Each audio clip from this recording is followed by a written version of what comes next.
Season 3 of the finals features a lot of big changes to the existing abilities, along with 2 new abilities. As such, I figured that it was time that we go over every single ability in the finals with tips, starting out with light. First off, we're going to take a look at some specialization, starting with the cloaking device. The cloaking device turns the user invisible. It uses its cooldown as a resource, meaning that it can be activated and deactivated as long as there is a cooldown. The cloak regens as long as it isn't in use. Activating the cloak costs 33% of the cooldown. When standing completely still, the user will be completely invisible to any enemies about 5 to 10 meters away and about 99% visible if they're close enough. But once they start moving, they'll have sort of a translucent shrouded effect, which is visible to anybody who pays attention. If the cloaked user gets too close to an enemy when moving around it, that will also play a cloaked sound, which sounds something like this. While invisible, you can do most of the things you normally can without breaking invisibility, including opening vaults, climbing, ziplining, reloading your weapons, and aiming down sights, as well as hitting the like button on this video. Things like stealing a cash out, shooting an enemy, picking up a prop such as a barrel or a chair, or taking damage will immediately cancel your invisibility. That being said, after a marginal grace period, you can just go invisible again. 2 exceptions to the way the cloaking device works are, first off, the throwing knives, where your secondary fire can be activated and then have the user go invisible during the secondary fire animation, which then allows you to aim and throw the knife after you've turned completely invisible. And of course, you can aim down sights with the SR-84 sniper rifle, which will show the sniper glint for anybody who's looking your way. Moving on with the evasive dash, upon activation, the evasive dash will dash the user in any direction that they are looking, including upwards or downwards, unless they're adding any movement inputs, in which case they will dash the direction of those inputs. The dash comes with 3 charges, which will recover 1 at a time after use. The dash can be used several times in a row to clear larger gaps, or combined with the assassin's dagger or the sword in order to outplay enemies. When combined with the dagger, dashing through an enemy with the perfect timing on the secondary fire will still count as a backstab, even if you don't look their way. The dash can be combined with jump pads, either the ones from the medium class or the ones that you can find across the map. The speed boost from the dash will multiply with the jump pads, sending you a lot farther than just running and sliding through them ever could. And of course, there's also the grappling hook, and upon activation, the grappling hook will attach to any surface within range and pull the user towards it. It can either be activated by tapping the specialization key, where you then jump, crouch, or then press the key again to detach, or by holding the specialization key, in which case you release it by letting go. Once you're being reeled in by the grapple, you can add an additional movement input to direct where you want to go. Holding a forward input will lower your arc in the air, while holding a backwards input will give you a bit of a higher travel arc. Holding left or right will swing you laterally, which can be helpful if you want to travel around corners. If used correctly, you can just pull yourself up towards an edge and then climb it, but if you're adding backwards movement inputs, you'll be able to swing over it and even land past the roof rather than reeling yourself towards the edge and then climbing up. If the grapple is cancelled, you will retain any momentum that you had until that moment, which can help send you forwards wherever you want to go. This also means that you can start a grapple and then immediately cancel it once it starts reeling you in to get an instant, one-time use dash. The gateway was added to the game last season. Activating the gateway ability brings up a grenade that, when thrown, places 1 out of 2 gateways. Throwing the second charge up to 70 meters away from the first gate will create that second gateway. Any player, no matter what team, can run into the gateway and activate it by hitting the interact key. Players traveling through a gateway will keep their momentum as they enter the other side. You can enter a gateway from both sides, meaning you can go back and forward over and over again, though there is a small delay preventing you from doing it instantaneously. You can also throw props such as chairs, barrels, or even vaults, as well as fire projectiles such as RPGs or grenades through these gateways, and these will also retain their momentum. Gateways cannot be destroyed, but it can actually be glitched with a glitch grenade or mine. The exit side of the enemy gateway can also be destroyed if a glitch is thrown directly into it.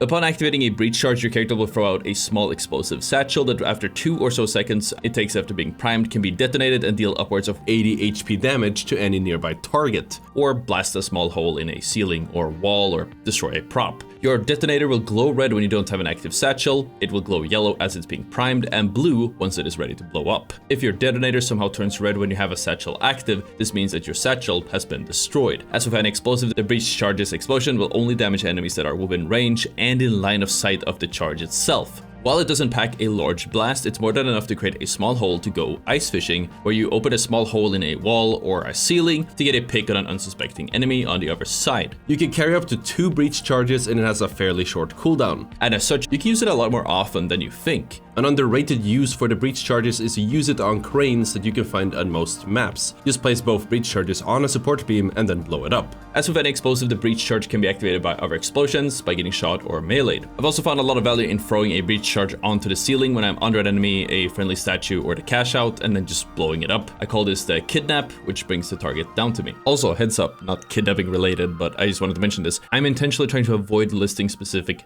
numbers like damage, cooldowns, or whatever, as they quickly get outdated with the weekly patches that Embark keeps pumping out. Activating the glitch grenade throws a grenade that, upon activating after its 2.8 second fuse time, will cause any nearby target that's in line of sight of the grenade to be glitched for 5 seconds. The glitch will affect you or your enemies and does not have friendly fire. Any players hit by the glitch grenade will have their channel abilities cancelled and be unable to use any other abilities for the duration of the glitch. Any placed gadgets such as turrets or explosives will be disabled for the duration of the glitch. Keep in mind, any shields caught by the glitch grenade will instantly be disabled as well. The smoke grenade upon landing after being thrown will emit a large and thick smoke cloud obscuring vision and line of sight. However, any enemies that are injured through the smoke grenade or were injured before the smoke grenade goes up will still have their health bars visible through the smoke, meaning you can track the same health bars to clean up the kill. If the enemy hasn't hit you, they will not have the same health bars themselves and be able to return fire. You can also see enemies through smoke when combined with other scan abilities or the light's thermal sight. Keep in mind that certain abilities such as healing beams can be visible through the smoke and give away your immediate position. Smoke grenade can also be used to put out fires or stop a fire from starting in the first place. This means that you can throw a smoke grenade into a gas cloud to deny the enemy from evaporating it with any fire. The stun gun is a gadget that when activated brings up a taser gun. The taser can be hip fired or aimed down sights with, and once it hits an enemy, it will stun them. Enemies hit by a stun gun will drop any item or prop that they were carrying. It will cancel channeling actions such as revives or stealing the cash out. Enemies in a stunned state move at a much slower speed than normal, and they can't jump, climb, or start any of the channeled actions that I've mentioned previously. Despite this, due to how squishy a light really is, you always want to try hitting the stun gun from the maximal possible range, ideally with some cover nearby. If you stun an enemy and try killing them from too close, odds are they'll still get the kill on you despite you getting the drop on them, even though they're stunned. If you're unsure whether your target is within range or not, an easy way to find out if they are is by pinging them. If they're under 12 meters away, which you will see by the HUD, you will be able to stun them. In addition to this, the stun gun has a perfect accuracy when hip firing, so there's no point in aiming down sights with it either. Just go for a hip fire, it is a lot more reliable. As with any weapon style gadget, the stun gun needs to be reloaded after its cooldown has been refreshed. The thermal vision gadget will bring up a separate ability that when activated allows you to see heat signatures for the next 20 seconds. Activating the ability again will disable it and put it on cooldown. The thermal vision makes it easier to see enemies against the rest of the map as they are highlighted in white, and give you the ability to see enemies that are invisible, as well as the ability to see through gas and smoke. Though, keep in mind, enemies through gas and smoke won't light up the same way, that being in all white, and instead be in more of a grayish color. If you're using the cloak with a thermal vision, it may be confusing whether you're invisible or not for the duration of the thermal. An easy trick to keep track of whether you're invisible or not is by checking your hands. If they're glowing white, this means that you are invisible. Once they aren't, this means that you are visible again. Speaking of thermals, a new addition in Season 3 is the thermal bore. Upon activating, the thermal bore brings up this gun. Much like the breach charge, you can hit any wall or ceiling with the thermal bore, which after a drill time of 3 seconds will explode the projectile and create a hole in whatever you shot at. The thermal bore doesn't seem to have any type of fall off over range, just aim at whatever target you may have and then let it slowly fly towards its destination. Since the thermal bore emits some fire upon activating, it will actually work as a fire as well, so if you shoot it inside of a gas cloud, it will evaporate the entire gas. And since the thermal bore emits fire, it actually also ignites and deals damage to any enemies that happen to be on the other side of the drill. So if an enemy is stuck hiding behind a wall, using the thermal bore will not only destroy their cover, but if they don't move, it can kill them at the same time. The Vanishing Bomb is a light-only grenade which upon explosion will enshroud any nearby enemies with the same invisible cloak that you normally would get from the cloaking device, meaning that if you're standing still, the user will be nearly completely invisible, and if they start moving, anyone who pays attention can spot them. The Vanishing Bomb will keep you invisible for about 5 seconds, or until you do any action that stops you from being invisible, as I covered previously. Detonating the Vanishing Bomb plays a loud, distinct sound that can be heard by your enemy, who by now probably will know that you might be approaching, so keep that in mind. The sonar grenade is, as of Season 2, a light-specific grenade. When thrown, it will fire 4 sonar pulses over the course of 10 seconds. Each pulse will reveal any enemy within a 10-meter radius for a short period of time, even if they're behind cover, smokes, or walls. The sonar is one of the few abilities that cannot be destroyed once it's been deployed, meaning you can throw it straight onto an enemy team, but seeing as your enemies can hear and see the sonar just as easily as you can, odds are they're just gonna play around it and avoid it. With that in mind, your best bet is using it to zone your enemies out a specific area and then take a separate route. unless they want to approach as if all team has a scan on them. The tracking dart, just like the sonar grenade, was a medium specific gadget that now has been granted to light instead. Enemies hit by tracking dart will take 5 damage and can be revealed to the user and their teammates through walls, smokes, and other obstructions for the next 15 seconds. The tracking dart has to be reloaded after being recharged and can carry up to 2 shots at a time. As with most weapons in the game, it's also a hit scan ability, meaning that the shots go exactly where you aim them with no travel time or bullet drop. And that was it for light, so let's take a look at every ability for medium. So let's start out with the specialization. The Dematerializer is a specialization that takes the place of what previously was the Recon Senses in Season 1. Upon activation, the medium player can dematerialize any map object such as a wall, ceiling, or something like a zipline attachment point. This turns that object mostly see-through with a liquid-esque texture, and anyone, both teammates and enemies, can pass through or shoot through the same object as long as it is dematerialized. Any dematerialized objects can be rematerialized by medium using their secondary fire with the specialization. No matter who opened a hole in the wall, anybody with charges on their dematerializer can rematerialize it and turn it back to normal. Dematerializing and rematerializing takes 1 out of your 3 charges. Keep in mind that it has a fairly short range, so you practically need to be next to the object if you want to materialize it. The possibilities for the specialization are endless, but one of my favorite ideas is using it for ice fishing. Just take it an off angle or a high ground, quickly make a hole in the floor and just look for a beam. Once the enemies start looking your way, you just patch up the hole again and move on. This way they will keep guessing and you can keep swapping up the angle with infinite possibilities. Moving on with the healing beam. Healing beam is an additional tool or weapon for medium which will heal up any teammates within its range as long as it is being used. Activating holsters your current weapon or gadgets and brings up the healing beam gun instead. You can start healing any teammate that is in your line of sight within your range of about 15 meters and that isn't at full health. If you have the heal gun equipped and all these conditions are met, a healing icon will display over their heads. Once you have started healing a teammate, you can look away from them without it interrupting your healing. You can also break line of sight and even step out of the range for a short period of time before the healing cancels. The healing beam is not infinite and will overheat after continuously regenerating a certain amount of health, about 250. It will slowly recharge when it isn't actively healing, and you can keep track of how far you are from overheating it by looking at the display on the screen of the healing gun itself. You know, this one. A quick tip to save your precious fingers from exerting too much unnecessary energy is that you don't actually need to press your specialization key and then your weapon to swap back to your weapon or gadget or whatever. If you have the heal beam up and press the specialization key again, it will actually pull up whatever gadget or weapon that you had at last. It will pull up your primary weapon instead. Also, since the heal beam is so forgiving once you start healing your teammates to the point where you don't need to keep staring at them as you heal, make sure that you keep looking around as you are healing your teammates up. That's because as long as you are healing, you cannot defend yourself, and a big blue beam is revealing your immediate position to any enemies, which makes you a prime target for a flank. The Guardian turret allows you to place a turret at any given location, including floors, walls, ceilings, and even certain objects. After being placed after a 5-second prime time, the turret will scan back and forth in a 150-degree field of view with a range of about 20 meters. If it spots an enemy, it will start shooting them and stay locked on until said enemy gets behind cover or breaks range. This means that an enemy that stands behind the turret will be able to attack you scot-free, so keep this in mind when placing it. If the turret gets shot at by an enemy outside of its line of sight, it will actually turn to face the attacker, even if the attacker is right behind it. When placing the turret, if you use the secondary fire, it will rotate the turret 90 degrees, which might make placement a little bit easier. The Guardian turret has collision and as such can be placed against walls and climbed on, making it a perfect stepping stool to reach higher heights. The Guardian turret can spot and shoot enemies through gas and smoke, though keep in mind that it emits a bright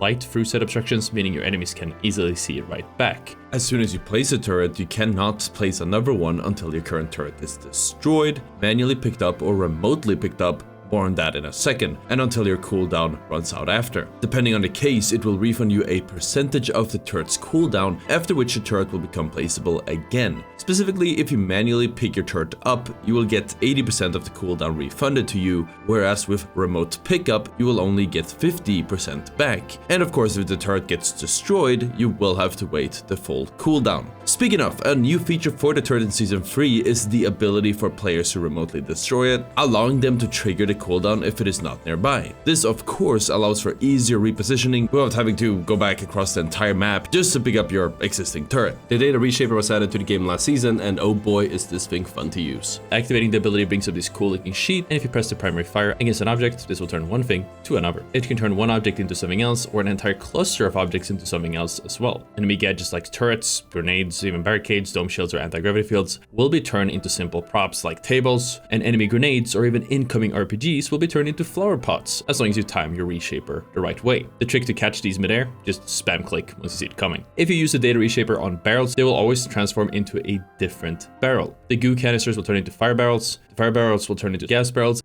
turn into red canisters. The red canisters then turn into smoke canisters, and the smoke canisters will turn into goo canisters, which completes the cycle, which then gets repeated over and over again. And of course, other than literally shooting an RPG out of the sky, the data reshaper can also be used to disarm and reshape a primed barrel in front of you. The green gas barrel that's about to explode in your face, boom, now it's a normal red canister. Cool, right? The APS turret, much like the Guardian turret, is a placeable object that can go on walls, ceilings, or really wherever you want it to go. Though that's as far as the likeness goes, and the fact that it has turret in its name. The APS turret acts as a trophy system, eating any enemy projectiles that passes through its radius. Don't let the lines around it mislead you. It actually eats anything surrounding it in sort of a dome, and the lines will simply outline the outer edges of that dome, so you have some type of visual indication. It might be hard to tell when it's placed on solid ground, but if you place it against something like a set of stairs, it becomes a lot more apparent. Enemy projectiles generally include grenades or RPGs, but can also mean C4s or mines if they are thrown. If the C4 breach charges or mines are connected to a prop that crosses into APS's range, those explosives will also be eaten. Thrown props or barrels will not be eaten by the APS turret. If the APS turret is knocked down or placed on top of a prop and carried around, so basically if the APS turret is moving, any enemy objects that could be moving but now are static, like the mines or place C4, will get eaten by the APS turret as well. An APS turret on top of a prop will also eat any incoming RPGs that might be coming your way. The defibrillator is a piece of equipment that when equipped brings up 2 paddles. If you hold a primary fire key for long enough and rub them together and then release them on a nearby teammate's statue, this will start a revive that after a while brings them back to life at 40% of their max health in the position that they were revived in. In addition to the revive channeling bar, you can also see the progress of a revive by taking a look at the teammate's character or model. Once the model has fully filled up, they are brought back to life. Keep in mind that not only can you and your teammates see this, but your enemies can as well, and if you revive your teammates in a risky position, your enemies will be more than ready to beam them the moment that they come out of that revive. That being said, there's a considerable grace period after a revive, which can be enough for the teammates to get back into cover and survive. If you have a heal beam, make sure that you instantly heal up any teammate that you revive with the defibrillator, but generally speaking, make sure that you have grabbed your teammate's statue and started a revive at least slightly behind cover. You could intentionally revive your teammate in the open and play behind them to have their models soak up some bullets and take some attention off of you, but it's not a play that will work every time. The explosive mine works like any other mine. You can throw it against any surface to have it stick, and after a small prime time, it will activate when any enemy gets too close to it, or if it gets shot, punched, or blown up by any other explosion. In the case of the explosive mine, it will deal 140 instant explosive damage to whoever activates it, and since you can stack 2 of them at a time, and since the damage stacks, you can place 2 mines right on top of each other to instantly deal 280 damage and 1 shot and unfortunate light or medium that gets too close. On its own, the explosive mine doesn't have much destructive power, but when you do stack both of them on top of each other, they basically have the same destructive power as a breach charge, ergo they will blow up a moderate hole in whatever surface you want to break through. The gas mine works like any other mine. You can throw it against a surface, have it stick, and after a small prime time, it will activate when any enemy gets too close to it, or if it gets shot, punched, or blown up by another explosion. In the case of the gas mine, instead of exploding, it will emit a large cloud of gas that injures anyone, including your enemies, your teammates, and yourself for as long as you stay inside of it. As with any gas, the first few ticks will deal 10 damage per tick, and after a while the damage starts to quickly ramp up by every tick until you are dead. The gas cloud will linger in one place after being destroyed, meaning that if your gas mine detonates on one floor, but the floor is destroyed underneath it, the gas will stay suspended in the air. In the same vein, if you activate a gas mine on a moving platform, it will also linger in the same spot, meaning that if you place the gas at a front cart of a moving platform, the other carts will hover through that very gas cloud as well. The glitch trap has seen some massive changes in Season 3. For one, it no longer acts as a mine, but rather as an actual trap. Instead of exploding and glitching any enemies around it, the glitch trap will now cast this glitch beam, which will target any enemies in range. The glitch trap is also infinite now, meaning once you place it down, it will not blow up or deactivate by itself over time, unless, I guess, you die. It will stay active as long as it doesn't get picked up, glitched, or of course destroyed. Keep in mind that as with any placeable items, it can be put up against any surface, and as long as it has a direct line of sight to the enemy, it will glitch them. With that in mind, try placing glitch traps in angles that block the enemies while not being where they would immediately look once they get inside of a building. For example, instead of placing it on the floor in front of a door, place it on the wall the same direction that the enemy is coming from. They're rarely going to turn around and look for a glitch trap, they're just gonna run straight in. You can also place a glitch trap right above the entrance for the same results. Another way to make sure that the enemy will have a harder time seeing your glitch trap is making sure that you have a black spray or whatever color matches with your glitch trap's skin equipped. Once you place your trap, just spray over it to conceal it. On the flip side, if you're on the receiving end of the glitch trap, it will always show an electric beam between you and the trap, which will make it easier to find where it is and then destroy it. The jump pad pad is a great gadget that allows you to place a deployable jump pad whenever,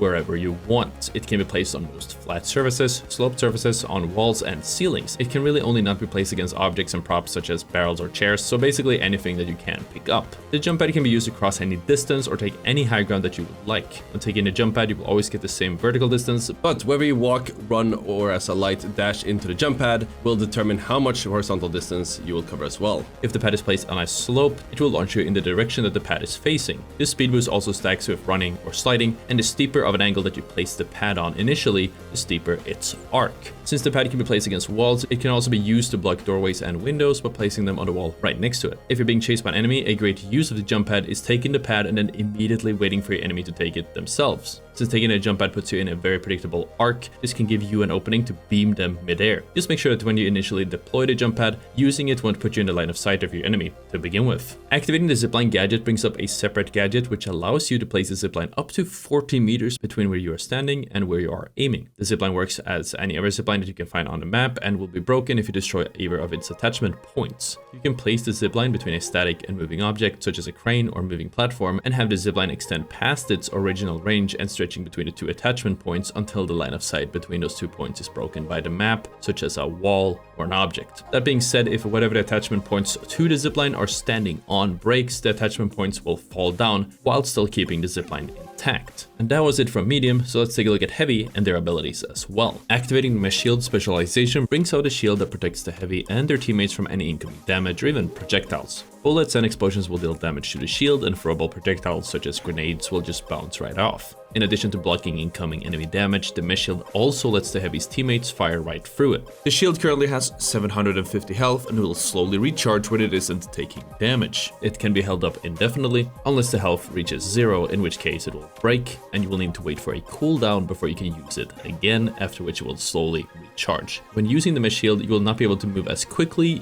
you will not be able to shoot, use any abilities, or pick anything up as long as the shield is kept up. That being said, you can still slide, jump, melee, climb, and mantle, and even take ziplines while keeping the shield up. So it's a great idea to take the front line and keep the shield up whenever you and your team takes a zipline somewhere, or even if you take a jump pad. Activating the charge and slam causes the heavy to charge forward, destroying any map or placed objects in the way, all while dealing huge amounts of damage on the first hit on an enemy, in addition to knocking them backwards, along with smaller amounts of damage for every consecutive hit afterwards. If the charge and slam is used while airborne, the heavy will instead go for a ground pound, slamming the ground and dealing damage to any nearby enemies, as well as dealing destructive damage to the environment around them. The amount of damage dealt by the slam varies depending on how long the heavy was airborne after they activated the slam. If you activate the charge and slam ability as you are charging, the heavy will take a chill pill and stop charging. If you hit the jump mid-charge, you will instead go for a slam, which when combined with that initial knockback can lead to huge amounts of instant damage and knockback against any enemy. The goo gun is a weapon specialization, which means that when activating, just like with the heal beam, will bring up an entirely new weapon. The goo gun allows you to fire individual blobs of goo, which can be used to trap enemies, seal off lines of sight, plugging holes, or even building elaborate structures and bridges. As of Season 3, enemies hit by the goo gun will no longer be able to use any movement specializations, such as a dash or grapple hook,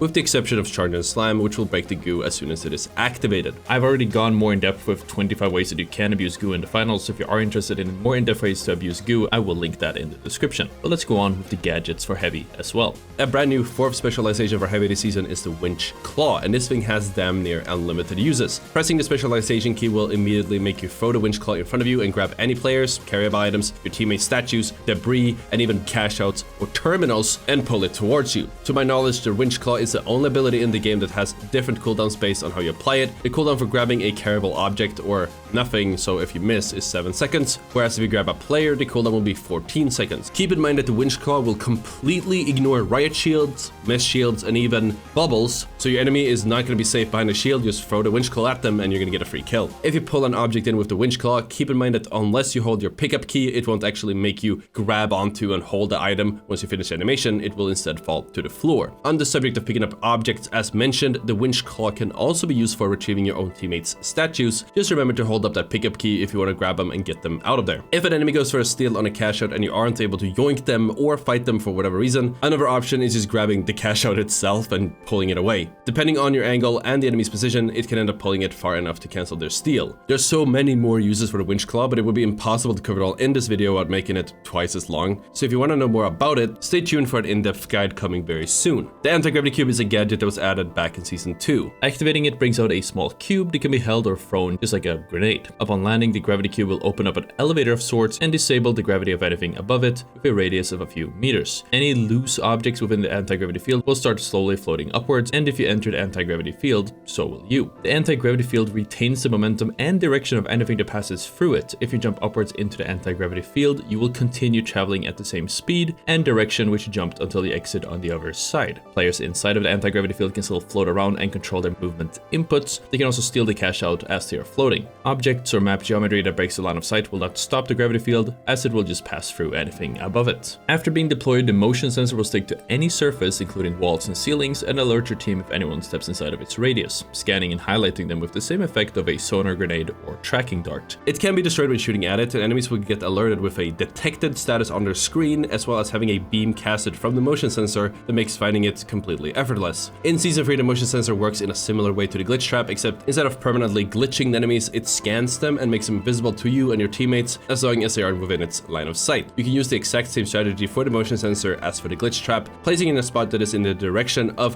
where the enemy is coming from and then catching them off guard as soon as they get inside the area with the motion sensor. Barricade is a placeable gadget that will instantly deploy cover for you and your teammates. The cover acts as a placeable wall and will obstruct anyone's view, as well as any incoming bullets or projectiles. Since it is an object, the barricade can be used as a stepping stool to climb to heights you normally wouldn't be able to reach. Due to how fast it deploys, you can basically place a barricade and start climbing it in the same go. Each panel of the barricade has a separate pool of health and are pretty rough to take down. That being said, the barricade seems to take additional explosive damage, as it can be taken down with a single C4 or RPG. As long as one panel is left standing, you can quickly take the barricade down to refund your cooldown and then replace it with full health. The C4, much like the breach charge, is an explosive charge that can be thrown and stuck to any surface. When detonated, it deals damage in a much larger area compared to the breach, and with a much higher destructive force than its light build counterpart. The C4 can be stuck to throwable props like barrels or chairs, but your C4s will not prime until you throw the props, meaning you won't be able to detonate that C4 until about after 2 seconds after you've let go. So that means that any type of nuke, that being sticking the C4 to any barrel, especially the red one, will just lead to disappointing results. Just like with the breach charge, your detonator will glow red when you don't have a C4 charge active, orange when you have a charge that's priming, and blue once it's ready to go. The dome shield, much like the anti-gravity cube, can be thrown like a grenade, and once it lands, it creates a sphere surrounding the dome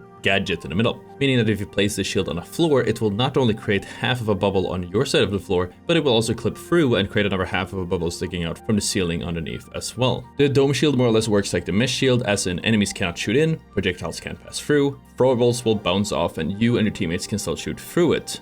Though, the dome shield has significantly less health than the mesh shield, and at the time of the video, that's about 300. The dome is perfect to give you and your teammates an instant 300 health buffer by throwing it at your feet or clearing a line of sight so you can get up closer to an enemy who might be holding your angle. As with most thrown abilities, the dome shield can be thrown with an overhand or underhand throw depending on whether you want to do a primary or secondary fire. If you want to throw it at your feet, it is smarter to use a underhand throw, because if you use a overhand throw, the bubble will bounce instead of instantly activating as it hits the floor. Heavy can use the same explosive mine that medium has access to, as I already kind of explained how that works, we're just gonna skip past it. That being said, heavy exclusively has access to the pyro mine. As far as mines go, it works as any other mine. You step on it, it activates an effect. In the case of the pyro mine, detonating it will cause a patch of fire where it blew up for the next 10 seconds. Anyone stepping inside of that fire will catch on fire, and the fire will spread to any surrounding flammable objects, including but not limited to curtains, trees, or goo. The RPG-7 is a weapon type gadget where by activating it, you will pull up a whole new weapon. Firing the RPG will send a rocket-propelled grenade towards the target, dealing a high burst of damage along with packing some destructive capabilities. As with any explosive, the splash damage will also set off any nearby explosives as it blows up. The gadget has 1 RPG per cooldown, meaning that once you fire the RPG, you can't use it and it will go back on a cooldown again. Once the cooldown has refreshed, you will need to reload it before firing. As with any weapon gadget, you can reload anytime you like, and it's usually recommended to do so preemptively as soon as your cooldown has refreshed. Keep in mind that the RPG has a very high self-damage, meaning that if you do end up shooting it at a target that is too close, odds are neither of you, or just you,